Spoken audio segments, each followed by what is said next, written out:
Les Américains, on peut facilement les manipuler. Et je vous dis, hein, aujourd'hui on parle comme ça des Français. Hein. Hier on parlait comme ça des Américains, aujourd'hui on parle comme ça des Français. Bonjour à tous, j'espère que vous allez bien. Bon alors aujourd'hui les gars, on va parler un peu du sujet tabou et surtout je vais vous montrer une vidéo qui date un peu mais qui montre Benyamin Netanyahou qui nous explique son projet pour la Palestine. Et vous allez voir que c'est un peu choquant. Mais avant toute chose les gars, n'oubliez pas de liker cette vidéo, c'est super important pour le référencement. Bon voilà, on va regarder la vidéo ensemble et on va réagir. Ce qu'il faut faire, c'est les attaquer, pas une seule fois, mais plusieurs fois et de façon douloureuse. Là, il parle de la Palestine, hein. Et c'est avant les attaques du 7 octobre. Au point que le prix à payer soit insupportable pour eux. En gros, on les attaque, on les attaque, on les attaque. Oui, oui, c'est bien ce qui se passe en ce moment. Il faut les attaquer si fort que le prix à payer soit insoutenable. Allez regarder cette vidéo, vous allez voir que le prix à payer est devenu insoutenable.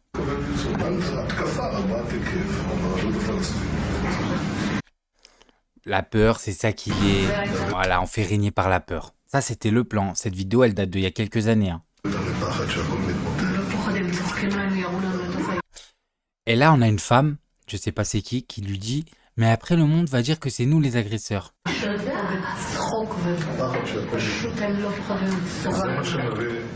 Et là, on a Benyamin Netanyahou, président israélien, qui lui répond « Ils peuvent dire ce qu'ils veulent.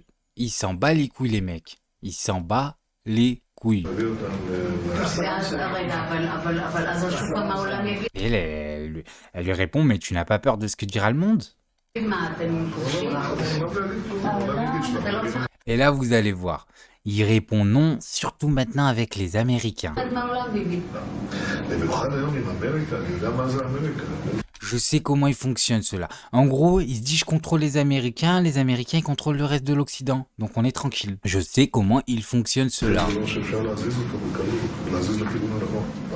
Les Américains, on peut facilement les manipuler. Et je vous dis, hein, aujourd'hui on parle comme ça des Français. Hein. Hier on parlait comme ça des Américains, aujourd'hui on parle comme ça des Français. Pour qu'ils optent pour tel ou tel comportement. Voilà, exactement ce qu'on est en train de nous faire à nous en France aussi, pareil. Et même s'ils disent quelque chose, eh ben qu'ils le disent. Qu'est-ce que ça va changer? Vous vous rendez compte? Ça, c'est l'impunité. Qu'est-ce que ça va changer? On continue à bombarder, on s'en bat les couilles. Vous comprenez? Là, il est en train de dire, on va bombarder, on s'en bat les couilles. Et aujourd'hui, ils sont en train de faire quoi? Ils sont en train de bombarder et ils s'en battent les couilles. Voilà, 80% des Américains nous soutiennent. C'est absurde. Lui-même, il le dit, c'est absurde.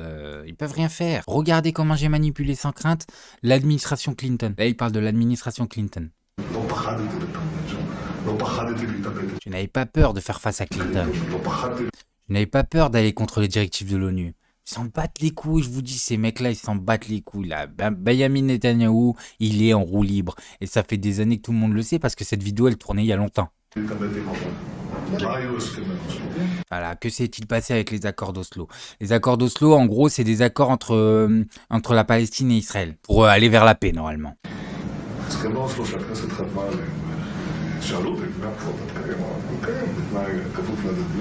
Allez-vous respecter les accords d'Oslo? Ça, c'est la question qu'on lui a posée. J'ai répondu oui, sous condition de réciprocité et minimisation des retraits. En gros, il a répondu oui, mais je vais les casser. Voilà, son sous-condition, c'est en fait, je vais m'arranger pour les casser.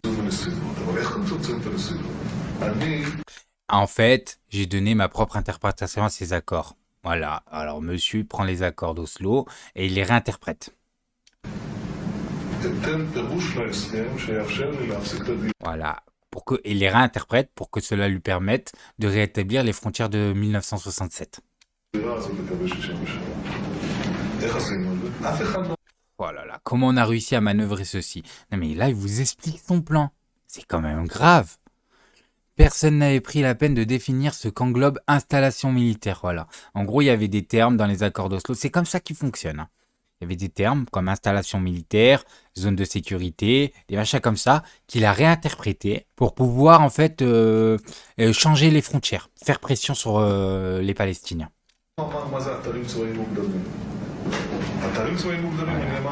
Des zones de sécurité. Donc j'ai interprété cela comme étant des zones de sécurité. Et pour moi, toute la vallée de Jourdain est une zone d'installation militaire. Voilà. Alors pour lui maintenant, en fait, il a juste à définir une zone comme zone d'installation militaire et du coup, il fait ce qu'il veut derrière. Il passe par-dessus les accords d'Oslo. Et il vous le dit clairement. Il vous le dit clairement. C'est ça qui est fou. C'est qu'il y a une vidéo de lui qui est en train de le dire. Et tout le monde fait semblant qu'elle n'existe pas. Que en fait, non, c'est pas ça son plan. Ils sont juste en train de se défendre. Alors que il y a une vidéo où il explique ce qu'il va faire. C'est quand même dingue. C'est quand même dingue. Bon bref, moi je voulais juste vous montrer ça. Maintenant, faites vos propres conclusions tout seul. Faites attention à vous, faites attention à ce que vous regardez. Likez, abonnez-vous. Et n'oubliez pas le petit com qui fait plaisir.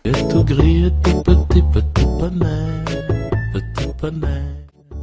Tu gambades dans les prés sans te soucier du temps qui passe, petit poney.